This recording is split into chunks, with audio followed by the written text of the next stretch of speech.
Aux obsèques nationales, vendredi à N'Djamena, du défunt président tchadien Idriss Déby Itno, les chefs d'État du G5 Sahel et leur homologue français Emmanuel Macron, seul dirigeant occidental présent, ont promis leur soutien à la junte militaire dirigée par le fils du défunt président tchadien pour préserver la stabilité de leurs alliés stratégiques dans la lutte contre les djihadistes dans la région. Une douzaine de chefs d'État étaient réunis sur la place de la Nation au cœur de N'Djamena sous très haute sécurité. Ils ont témoigné au jeune général Mahamad Déby leur soutien commun au processus de transition civilo-militaire pour la stabilité de la région. Je n'aurais jamais imaginé que lorsque je l'ai vu le vendredi dernier à Brazzaville, en marge de l'investiture du président de la République du Congo, son Excellence Denis Sassou Nguesso, c'était la dernière fois et que son au revoir était en réalité un adieu. Cette disparition tragique suscite autant l'indignation, l'incompréhension que l'émoi.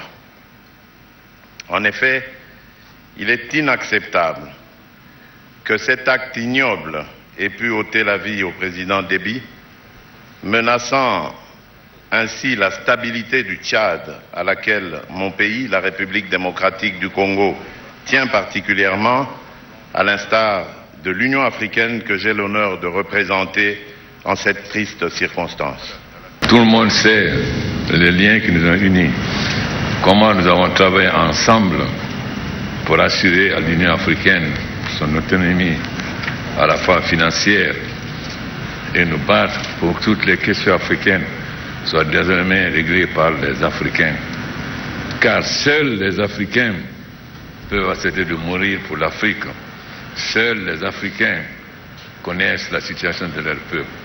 Et le président Déby était ce modèle.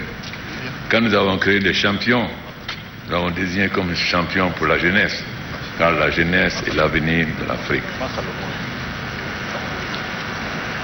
Le président Déby a montré son attachement à l'Afrique en versant le sang de son peuple sur les différents champs de bataille africains.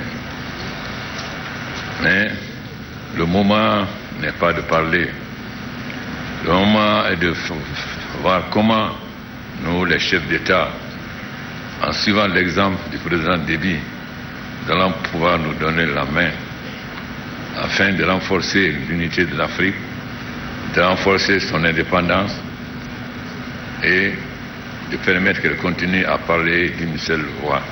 Je voudrais ici saluer l'engagement du maréchal du Tchad, le président Idriss Déby Itno, dans le combat difficile que nous avons mené ensemble contre le terrorisme au Sahel et dans le bassin du lac Tchad, et que nous poursuivrons en sa mémoire.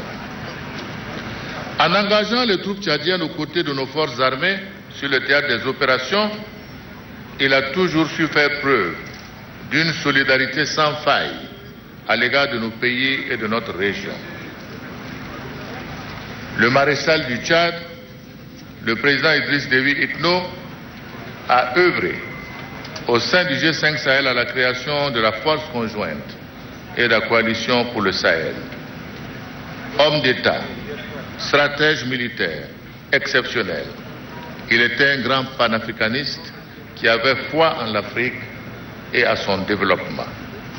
La France ne laissera jamais personne le remettre en cause et ne laissera jamais personne menacer, ni aujourd'hui, ni demain, la stabilité et l'intégrité du Tchad.